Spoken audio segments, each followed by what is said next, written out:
Bismillahirrahmanirrahim. Assalamualaikum warahmatullahi wabarakatuh. Selamat datang di channel Kirana, channel kisah Rasul Nabi dan peradaban bersama Agus Mu'alif Rohadi. Kisah sebelumnya kita telah mengkisahkan pergantian raja-raja di Samaria maupun di Yudea. Hingga akhirnya di Samaria rajanya adalah Yerobeam bin Yoas bin Yoahas bin Yehu. Jadi ini sudah buyut Yerobeam ini buyutnya Yehu ya. Buyutnya Yehu. Jadi sudah kalau kita lihat dari ketika pertama kali Yehu jadi raja dengan menumbangkan dinastinya Ahab dan Ratu Izabel dan membawa kerajaan Samaria kembali menyembah tauhid. Itu sudah sangat jauh ya, sudah sampai pada cicit Yehu saat ini ya, saat kisah sekarang ini sudah sampai cicit Yehu. Kemudian di Yudea juga sudah sampai pada Raja Azaria ya. Raja Azaria juga sudah cukup panjang ya, waktunya sudah cukup panjang dari peristiwa revolusi di Samaria maupun di Yudea. Kita juga telah sampaikan pada sesi sebelumnya akhirnya bahwa Nabi Yunus yang merasa masih belum berhasil melaksanakan tugas kerasulan di Samaria menjadi jengkel dan marahnya kepada Allah karena diperintah Allah untuk pergi ke kota Niniwe ya, kota Niniwe atau Ninive. Kota Niniwe itu sekarang adalah kota Mosul, Irak Utara, jadi sudah melampaui wilayah Aram, jadi sangat jauh ya.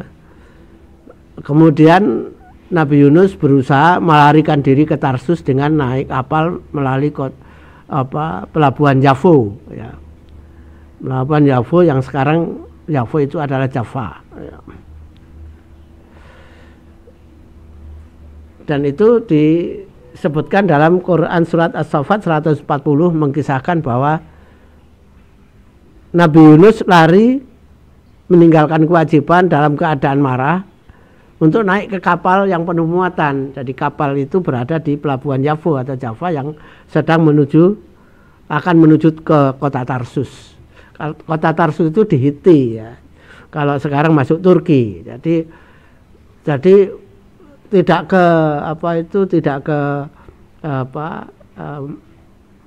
ke Niniwe, tapi justru naik kapal ke Tarsus ya. Jadi menyimpang jauh ya dari tempat yang diperintahkan Allah didatangi. Jadi jauh antara Mosul dengan Tarsus ini jauh. Jadi begitu marahnya Nabi Yunus ya. Tapi ini adalah kisah tentang pertobatan. Bukan hanya pertobatan Nabi Yunus ya. Tapi ini adalah kitab yang mengkisahkan bagaimana pertobatan. Dan ini juga dikenal oleh agama Yahudi sebagai kisah pertobatan ya, kisah pertobatan yang bukan disimbolkan, yang dicontohkan dengan pertobatan Nabi Yunus dan pertobatan rakyat di Niniwe. Bagaimana kisahnya? Kitab Yunus pasal 1 ayat 4 sampai 15 mengkisahkan ketika kapal Nabi Yunus dalam perjalanan ya, dari pelabuhan Yafo, ternyata di tengah lautan datang badai besar sehingga kapal yang ditumpanginya menjadi terombang-ambing, tidak berdaya, tinggal menunggu waktu tenggelam ditelan gelombang yang sangat besar. Jadi terombang-ambing dalam gelombang ya, yang besar. Awak kapal menjadi panik dan para penumpang menjadi histeris berteriak ketakutan. Untuk mengurangi bahaya agar kapal tidak tenggelam, awak kapal dan para penumpang bersepakat.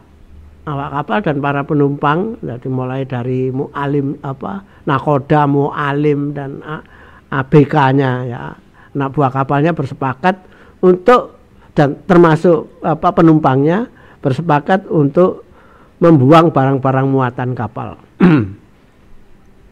Namun tetap saja kapal terombang-ambing dalam gelombang yang besar. Nabi Yunus yang ada di dalam kapal itu tidak menghiraukan keadaan tersebut. Apalagi sudah tidak ada lagi yang dapat diperbuat agar kapal dapat berlayar dengan lebih aman, karena semua barang sudah dibuang. Ya. Nabi Yunus malah turun ke dek bawah, ya. Dan tidak lama kemudian tidur dengan nyenyak. Nah, ini dalam kapal yang terombang-ambing ini dikisahkan dalam kitab Yunus ini, Nabi Yunus turun ke dek kapal dan bisa tidur dengan nyenyak. Sedang kapal masih terombang-ambing. Terus kemudian seluruh orang di dalam kapal ini bersepakat untuk mengurangi muatan lagi. Caranya apa? Caranya ya harus ada orang yang dibuang ke laut. Nah, siapa orang yang harus dibuang ke laut? Mereka bersepakat untuk mengundi siapa yang harus dibuang ke laut. Ya. Nah, semuanya sepakat untuk melakukan undian itu. Kemudian oleh nakoda dihitung, ya, diperiksa seluruh penumpang dan ABK, dihitung, ternyata masih kurang satu orang. Ya. Dicari, nggak ketemu-ketemu. Ya. Akhirnya nakoda turun ke dek bawah. Ya. Di sana ditemuinya Nabi Yunus sedang tidur. Tidur nyenyak. Ya. Tentu nakoda heran ya. Kok bisa ada orang dalam keadaan kapal terombang-ambing bisa tidur nyenyak?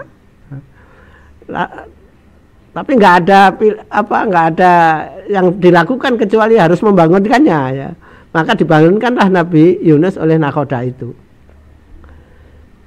Kitab Yunus pasal 1 ayat 5-6 mengisahkan di mana nakoda yang memandang dengan terheran-heran itu dalam keadaan semua orang panik karena kapal yang terombang-ambing, Nabi Yunus dapat tidur pulas ya, dapat tidur pulas ya. Kemudian karena keheranan-herannya itu, kemudian nakoda tersebut bertanya kepada Nabi Yunus tentang banyak hal termasuk asal usulnya.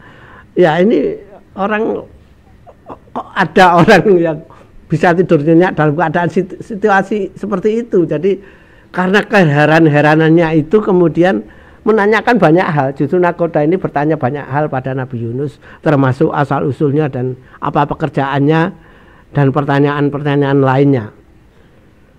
Ya, setelah diceritakan oleh Nabi Yunus tentang riwayatnya Nabi Yunus sendiri ya menjadi nabi di Samaria dan sebagainya, terus kemudian pergi, nakoda tersebut malah menjadi takut karena penjelasan dari Nabi Yunus ini. Karena apa? Nabi Yunus menyatakan bahwa dia telah meninggalkan perintah Allah karena marah, naik kapal, kemudian mau pergi ke tempat yang tidak diperintahkan oleh Allah untuk dia datangi. Dan akhirnya Allah membuat gelombang yang besar di laut untuk mengombang-ambingkan kapal itu. Dan Nabi Yunus tahu bahwa ini adalah kemarahan Allah kepada dirinya, bukan kepada para penumpang kapal, tapi sebenarnya Allah itu sedang marah kepada dirinya, kepada Nabi Yunus, yang kemarahan Allah itu berakibat pada para penumpang kapal dan para ABK kapal di dalam kapal itu ya. Dengan penjelasan Nabi Yunus seperti itu, nakodanya malah tambah takut ya. Ini adalah situasi kepanikan ya, situasi kepanikan di kapal ya. lukisan ya, ini lukisan kepanikan di kapal ya. Nakhoda tentu panik. Bagaimana mengatasi gelombang yang muncul akibat kemarahan Allah pada Nabi Yunus itu, sedang Nabi Yunus ada di dalam kapalnya ya. Nabi Yunus kemudian menenangkan nakhoda tersebut dan berkata bahwa kalau dirinya tidak ada di kapal itu, maka badai akan segera berlalu. Jadi kepada nakhoda, Nabi Yunus sepakat ikut mengikuti undian ya, tidak langsung kemudian berkata aku lemparkan saja aku ke laut, tidak berkata begitu Nabi Yunus. Namun ya, Nabi Yunus tidak mau mendahului kehendak Allah. Jadi karena sudah disepakati melakukan undian, Nabi Yunus kemudian ikut undian, naik ke dek atas, kemudian mengikuti undian ya, yang dilakukan oleh nakhoda kapal ya. Dan ternyata ketika diundi memang akhirnya jatuh kepada Nabi Yunus ya, jatuh kepada jatuh kepada Nabi Yunus untuk dilemparkan keluar dari kapal. Quran surat As-Saffat ayat 141 dan kitab Yunus ayat pasal 1 ayat 7 mengisahkan untuk membuktikan perkataan Nabi Yunus bahwa bahwa peristiwa itu adalah kemarahan Allah. Undian harus tetap dilakukan dan Nabi Yunus harus ikut diundi. Jadi itu untuk membuktikan, karena Nabi Yunus mengatakan kepada nakhoda itu bahwa gelombang itu akibat kemarahan Allah kepada dirinya ya. Dan memang betul bahwa ternyata Nabi Yunus terkena undian untuk dilempar keluar dari kapal ya. Kitab Yunus pasal 1 ayat 8 sampai 16 mengisahkan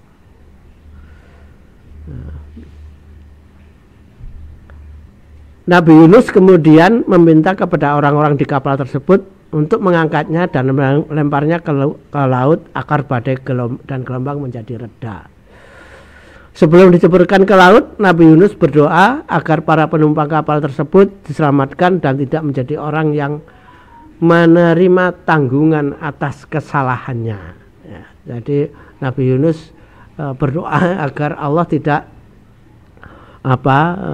menjadikan orang-orang itu sebagai orang yang juga tertimpa oleh kemarahan Allah kepada dirinya ya. Setelah selesai berdoa, kemudian Nabi Yunus diangkat oleh orang-orang di kapal dan diceburkan ke laut hingga terhanyut hilang dari pandangan orang-orang di kapal tersebut. Setelah Nabi Yunus diceburkan ke laut, tidak lama kemudian badai gelombang besar di laut menjadi hilang. Laut menjadi tenang kembali sehingga orang-orang tersebut dapat kembali berlayar dengan tenang dan cepat ya. Itu adalah kitab Yunus 1 ayat pasal 1 ayat 8 sampai 16. Quran surat As-Saffat 142 dan kitab Yunus pasal 1 ayat 17 melanjutkan kisahnya, yaitu Nabi Yunus kemudian ditelan oleh ikan besar dan dalam keadaan telah berdosa, membuat kesalahan. Ditelan ikan besar dalam keadaan Nabi Yunus telah membuat kesalahan dan berbuat dosa kepada Allah.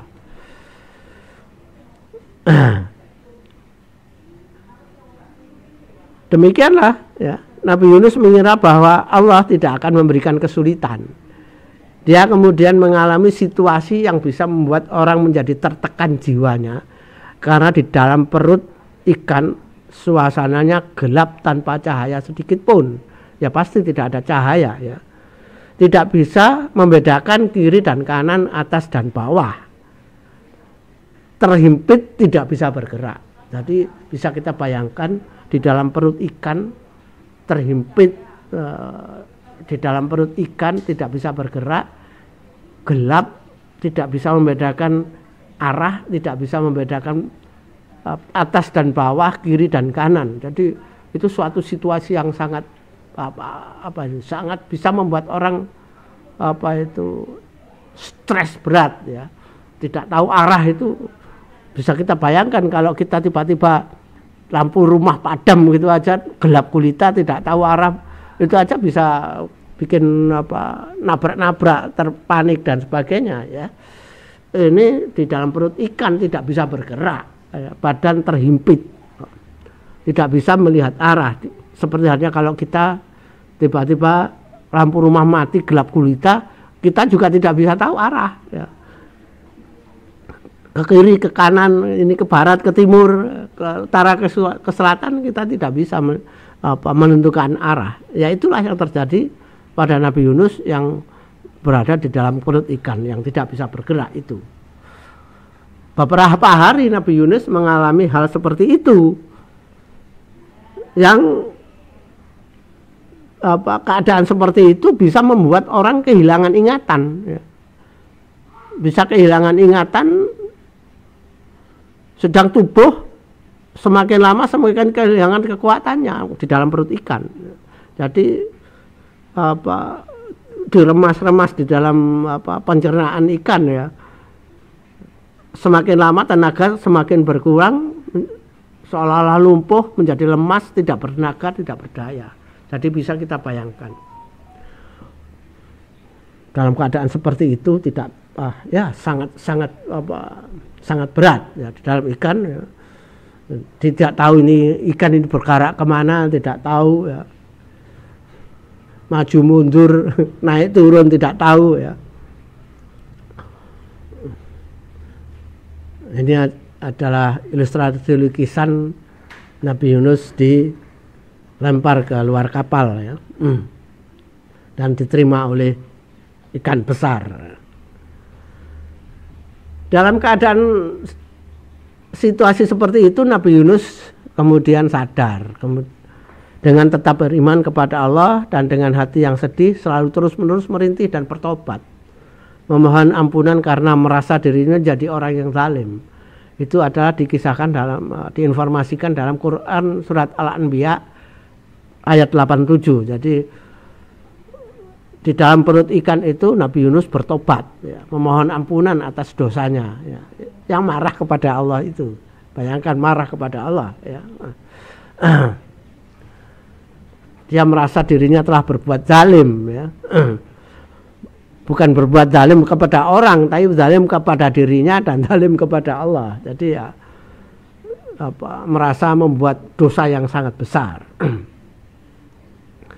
Nah, di dalam perut ikan itu Nabi Yunus kemudian banyak melakukan zikir, bertasbih kepada Allah secara terus-menerus.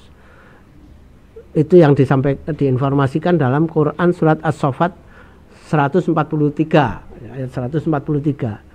Kitab Yunus pasal 2 ayat 1 sampai 10 menginformasikan apa yang dizikirkan oleh Nabi Yunus itu ya.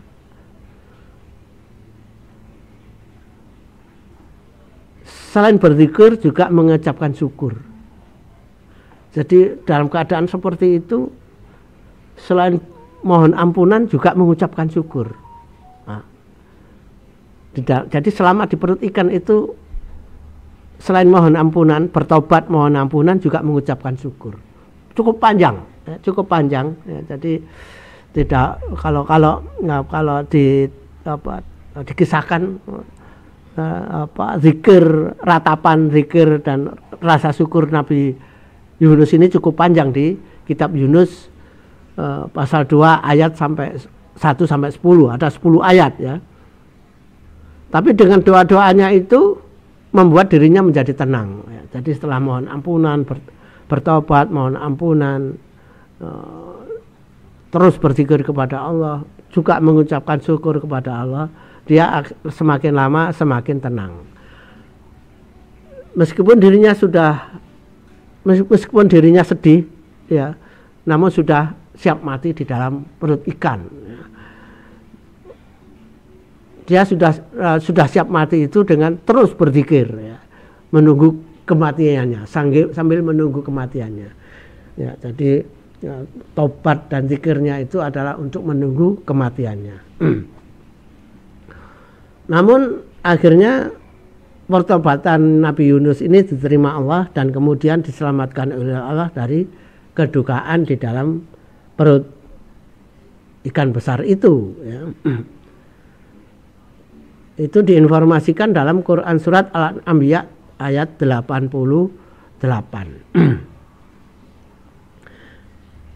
Jika Nabi Yunus tidak banyak berzikir kepada Allah, niscaya dia akan tetap tinggal di perut ikan sampai hari berbangkit. Jadi sampai hari kiamat. Jika Nabi Yunus itu tidak berzikir, tidak bertobat, Allah akan membuat Nabi Yunus di dalam perut ikan sampai hari kiamat. Jadi bisa kita bayangkan, ya. Jadi kita bisa bayangkan bagaimana informasi dalam Quran surat As-Saffat 144.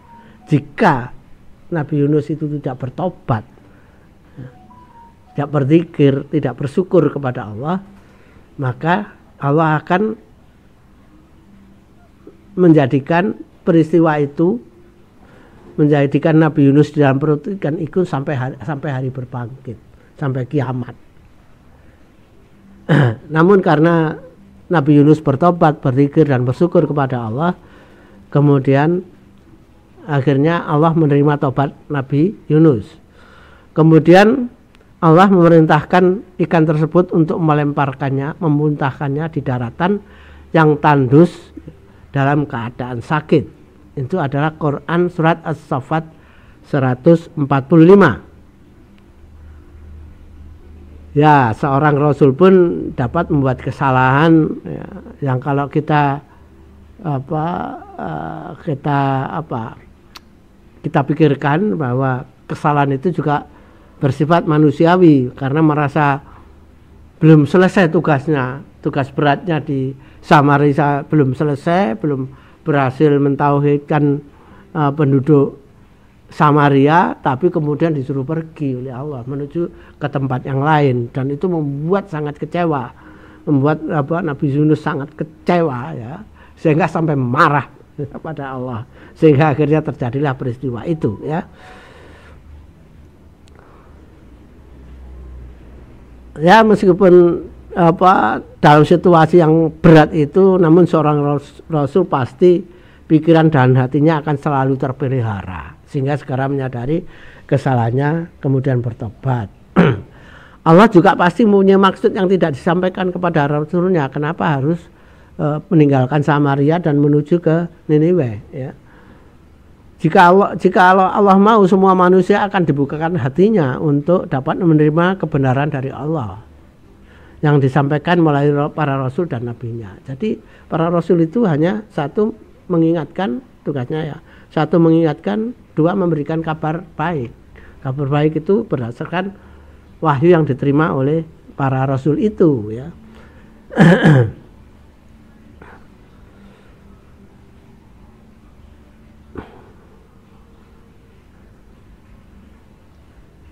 Meskipun banyak yang tidak menghiraukan peringatan Rasul, tidak menghiraukan peringatan para nabi, ya, Allah itu tetap bersifat adil, ya, yang keadilannya meliputi seluruh makhluk ciptaannya. Dengan rahmat Allah, manusia tetap dapat menjalani kehidupannya.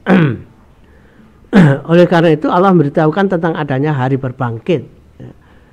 Ya, terserah manusia sendiri, diserahkan kepada free will manusia, ya.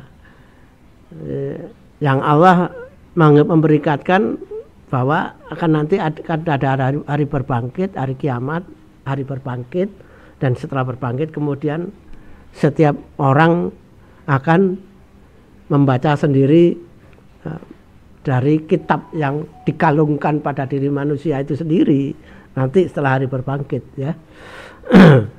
Jadi semua orang membawa kitabnya masing-masing untuk melihat apa yang telah diperbuatnya baik maupun buruk di dunia. Allah telah memberikan petunjuk, terserah manusia mau berbuat apa, ya.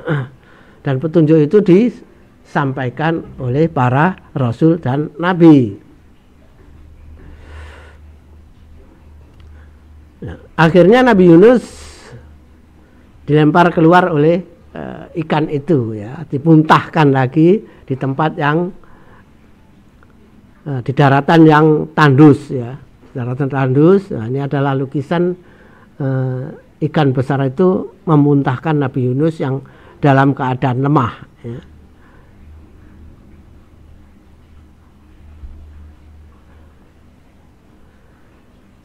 Quran surat Al-An'am 49 ayat 49 Quran surat Al-Qalam, ya, Quran surat Al-Qalam ayat 49-50 menyebutkan sekiranya dia Nabi Yunus tidak mendapatkan nikmat dari Allah, pastilah Nabi Yunus tercampakkan ke tanah tandus dalam keadaan tercela.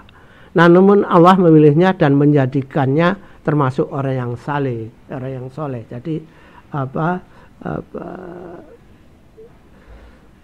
Nabi Yunus setelah bertobat itu dimuntahkan dalam keadaan menjadi orang yang termasuk orang yang saleh. Dengan pertobatan tersebut kemudian Allah tetap menghendaki Nabi Yunus melaksanakan tugasnya sebagai rasul, ya. Jadi sudah dihukum, ya. Rata-rata memang rasul punya kesalahan tapi kemudian bertobat dan tobatnya itu diampuni oleh Allah, ya. Dan tetap melanjalankan tugasnya sebagai rasul, ya. Itu adalah cara Allah untuk menunjukkan bahwa rasul itu juga manusia, nabi itu juga manusia yang bisa juga membuat kesalahan. Tapi kalau rasul dan nabi itu membuat kesalahan, langsung mendapat teguran, ya, langsung mendapatkan hukuman saat masih di dunia. Kenapa demikian? Karena di akhirat nanti mereka para rasul dan nabi ini harus memberikan syafaat kepada kaumnya. Tidak mungkin bisa mendapatkan syafaat jika rasul dan nabi ketika hari berbangkit itu masih mempunyai kesalahan sehingga harus dihisab, ya. Sehingga kalau dihisab tidak mungkin bisa memberikan syafaat kepada umatnya. Itulah yang terjadi pada rasul dan nabi, ya. Jadi kesalahannya ditebus saat itu pula ketika masih di dunia dalam rangka menjalankan tugasnya sebagai seorang rasul dan nabi. Allah dengan demikian telah menunjukkan bukti kebesaran Allah kepada Nabi Yunus, ya. Meskipun sudah ditelan oleh ikan seperti itu, tapi juga masih diselamatkan oleh Allah untuk terus menjalankan tugasnya sebagai seorang rasul, ya. Ketika kemudian setelah dimuntahkan ke daratan yang tandus, Allah membuktikan lagi kebesarannya kepada Nabi Yunus, ya. Jadi di daratan tandus itu tiba-tiba Nabi Yunus dapat melihat bagaimana tumbuhnya sebatang pohon dari jenis labu. Itu diinformasikan dalam Quran surat As-Saffat 146. Jadi Nabi Yunus dalam keadaan lemah di dataran yang tandus itu bisa menyaksikan bagaimana kebesaran Allah ketika Allah menumbuhkan sebatang pohon labu tumbuh dengan besar, dengan cepat, ya, kemudian segera berbuah, ya. Ya. Peristiwa seperti ini, seperti Nabi Yunus ini nanti juga terulang, ya. Terulang di kisah beberapa rasul, ya.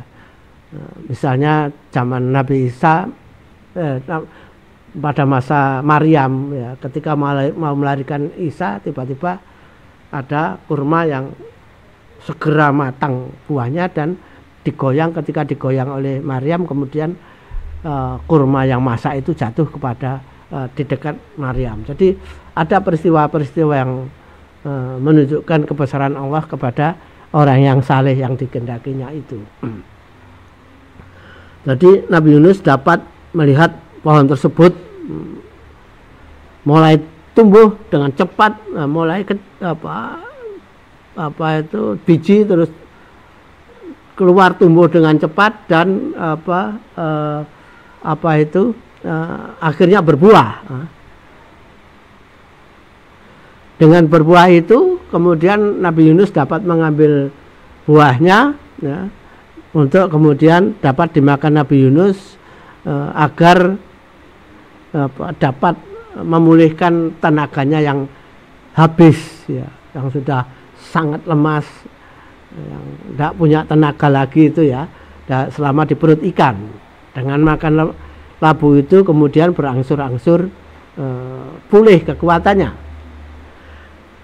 Ketika telah kembali sehat dan kuat, Nabi Yunus mendapatkan wahyu untuk pergi ke kota yang berpenduduk 100.000 orang lebih, yaitu Quran surat As-Saffat 147 ya. Jadi sudah berpenduduk 100.000 lebih. Quran surat As-Saffat menunjukkan itu, As-Saffat 147 menunjukkan itu. Pada masa itu kota yang berpenduduk 100.000 lebih itu adalah kota yang besar ya. Ya, kota Niniwe memang saat itu adalah kota ibu kota kerajaan Assyria yang sudah mulai bangkit lagi.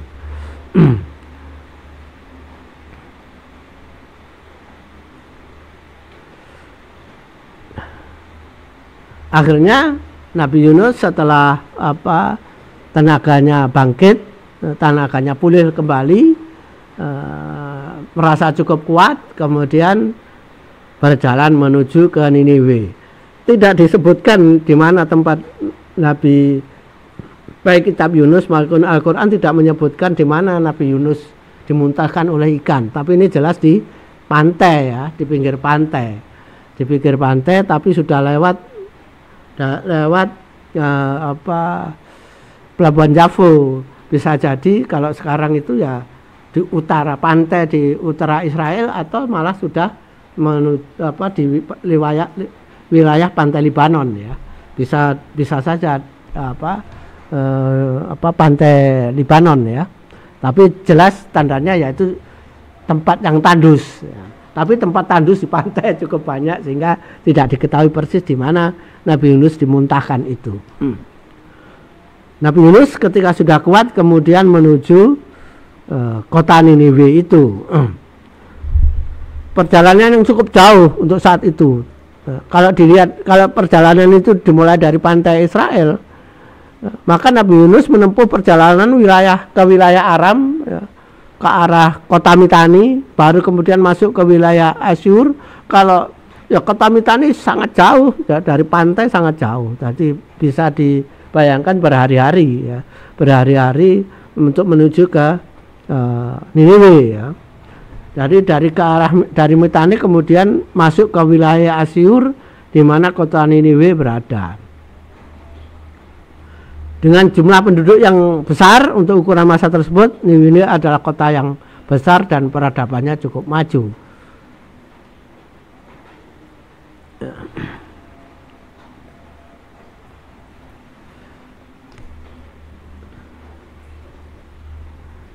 Ini adalah ilustrasi lukisan Nabi Yunus berteduh di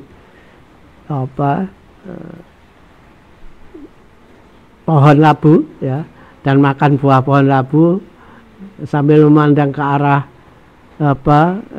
bangunan ya, di pinggir pantai, tapi tidak diketahui di mana itu ya, sehingga akhirnya pergi dari tempat itu.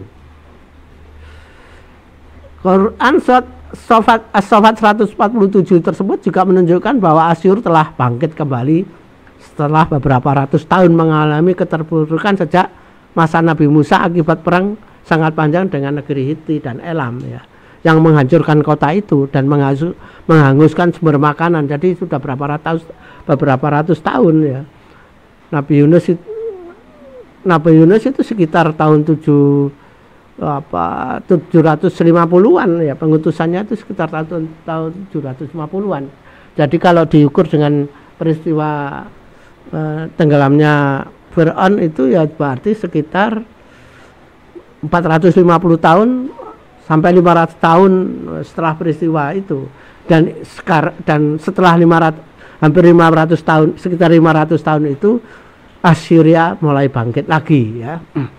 Dan itu bisa bisa menjadi bisa diterjemahkan dari bisa ditafsir dari Quran surat As-Saffat 147 yang menunjukkan bahwa penduduk kota itu atau Niniwe adalah berpenduduk 100.000 lebih.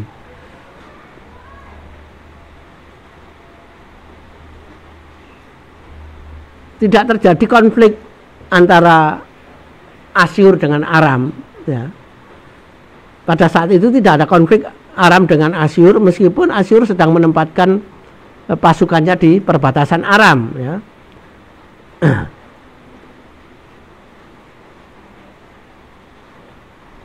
Mengapa tidak terjadi konflik? Karena Aram saat itu dalam penguasaan Samaria, dalam kekuasaan kerajaan Israel Samaria, sedangkan kerajaan Israel Samaria bersekutu dengan Asyur ya. Jadi tidak terjadi konflik ya. Meskipun Asyur saat itu sedang menempatkan pasukan di perbatasannya dengan Aram dengan maksud untuk mencaplok Aram. Nah, ketika mau mengambil Aram itu, ketika mau mau menaklukkan Aram itu, Nabi Yunus diperintahkan ke Niniwe. Sehingga ini juga menunda, bisa dikatakan terjadi peristiwa penundaan Aram untuk Asyur merebut Aram yang kemudian bisa membahayakan posisi Samaria. Jadi posisinya seperti itu ya. Sehingga sebenarnya juga untuk Allah melakukan itu punya efek pada keamanan negeri Samaria juga ya. Karena kalau Asyur, meskipun Asyur itu Samaria bersekutu dengan Assyria, tapi kalau Assyria kemudian mencaplok Aram, maka tidak menutup kemungkinan Assyria setelah mencaplok Aram akan mencaplok Samaria juga ya. Itulah ya, cara Allah menyelamatkan Samaria pada masa Nabi Yunus itu ya, dengan cara seperti itu. Meskipun Assyria dan Samaria bersekutu, tapi Nabi Yunus diperintahkan ke negeri Niniwe ya. Sampai di Niniwe, tanpa membuang waktu, Nabi Yunus segera mengingatkan penduduknya bahwa kota ini dalam waktu 40 hari, jadi langsung disampaikan bahwa kota Niniwe dalam waktu 40 hari akan mendapatkan azab dari Allah jika penduduknya tidak segera bertobat kepada Allah. Ya, ini mohon maaf ya, belum selesai tapi ada hujan, jadi mungkin ada suara hujan masuk di dalam rekaman ya, tapi mudah-mudahan tidak mengganggu hasil rekaman ya. Nah, jadi Nabi Yunus begitu sampai di kota Niniwe langsung mengingatkan penduduknya agar mereka bertobat dan tidak sampai mendapatkan azab dari Allah. Ya, ternyata penduduk Niniwe meskipun bukan orang-orang Bani Israel, ternyata pernah mendengar nama Allah ya, dan mengetahui tentang kerasulan Nabi Yunus di Samaria. Bisa mengetahui karena apa? Karena Samaria dan Assyria pada saat itu bersekutu, sehingga mereka mengetahui pada saat itu Nabi Yunus sebenarnya sedang menjalankan tugas kerasulannya di Samaria. Tentu dengan peringatan Nabi Yunus kepada penduduk Niniwe ini, ternyata penduduk Niniwe ini menyambut dengan baik ya. Penduduk yang mendengar peringatan Nabi Yunus itu kemudian melaporkan peringatan Nabi Yunus ini kepada rajanya ya, bahwa dalam waktu 40 hari ini jika penduduk Niniwe tidak bertobat akan menerima azab dari Allah.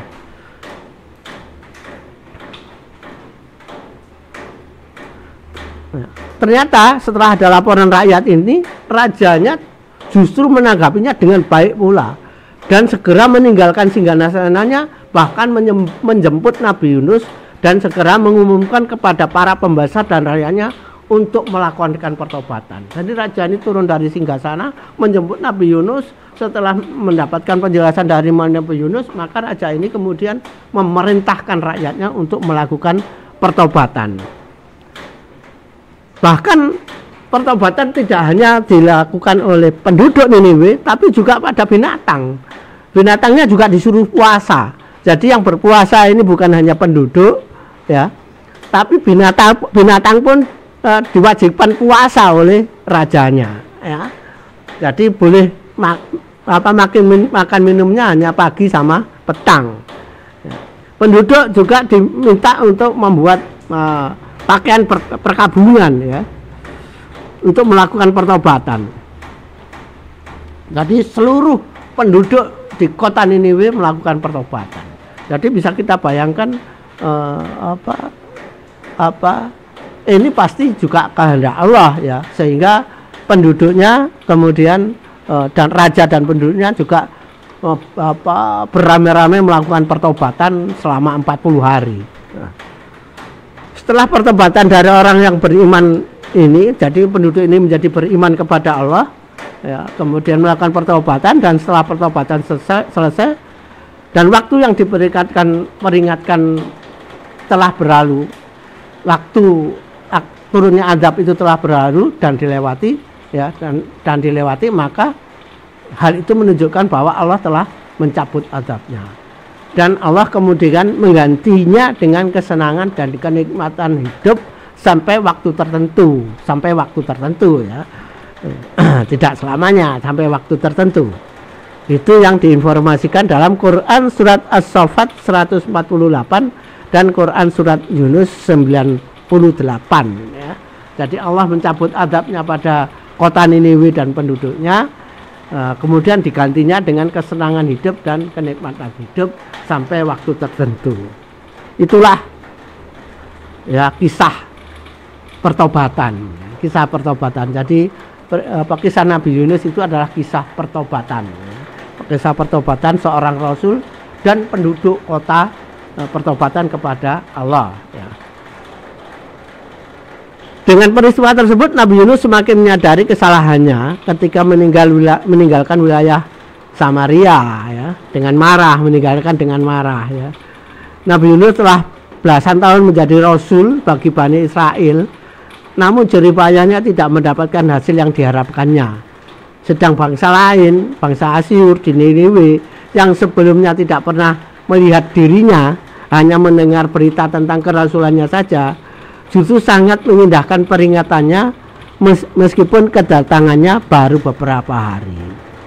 Demikianlah kisah Nabi Yunus, ya. Demikian kisah Nabi Yunus yang akhirnya menetap di Niniwe, ya, tidak kembali ke Samaria, menetap di Niniwe sehingga sampai meninggal di kota Niniwe, ya, hidup bersama dengan orang-orang yang beriman hingga akhirnya meninggal di kota tersebut.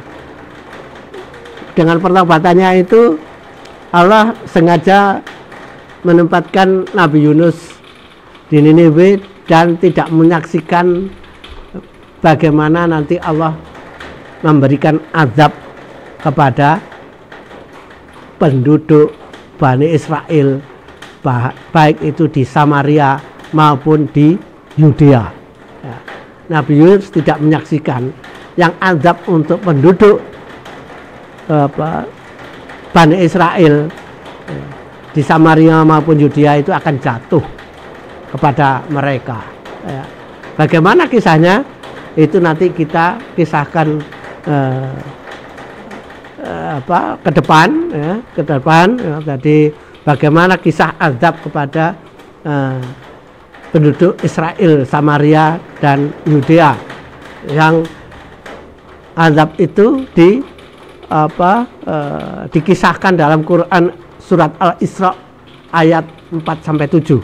Nah, itu adalah peristiwanya setelah masa Nabi Yunus, tapi nanti akan ada nabi-nabi yang lain yang mengingatkan, ya, penduduk Samaria maupun penduduk Yudea bahwa azab Allah akan segera datang karena kemurtatan Bani Israel yang tetap menyembah berhala, ya. Bahkan membunuh nabinya, ya. Sebelumnya kita ketahui zaman Nabi Ilyasa mereka membunuh ratusan nabi mereka, ya. Jadi azab itu jatuhnya adalah setelah masa Nabi Yunus dan beberapa nabi yang berurut-urutan dalam waktu yang singkat untuk mengingatkan akan jatuhnya azab tersebut. Tapi peringatan nabi-nabi itu juga tidak diindahkan oleh penduduk baik Samaria maupun Yudea. Masih di Yudea nanti juga masih mending ada rajanya yang teringat, tapi pada akhirnya juga azab tetap turun ke Yudea meskipun raja-rajanya berusaha membawa Bani Israel menyembah tauhid lagi, ya. Karena peringatan nabi-nabi Bani Israel lainnya. Nabi-nabi itu antara lain adalah Nabi Yesaya dan Yeremia, ya. Bagaimana kisahnya? Bagaimana jatuhnya azab itu kita akan kisahkan pada kisah berikutnya. Saya kira demikian, mudah-mudahan bermanfaat. Mohon maaf sebelumnya, saya lanjutkan sedikit. Ini adalah gambar tentang kubur Nabi Yunus di Niniwe, ya. Kuburnya seperti ini, tapi kubur ini dibom oleh ISIS. Ini bom, jadi seperti ini, ya. Rusak berat tapi tidak hancur total, ya. Rusak berat, ya. Yang suatu saat pasti akan, ini keadaan saat ini, ya, yang suatu saat pasti akan direnovasi. Saya kira demikian, mudah-mudahan bermanfaat. Billahi taufik wal hidayah. Wassalamualaikum warahmatullahi wabarakatuh.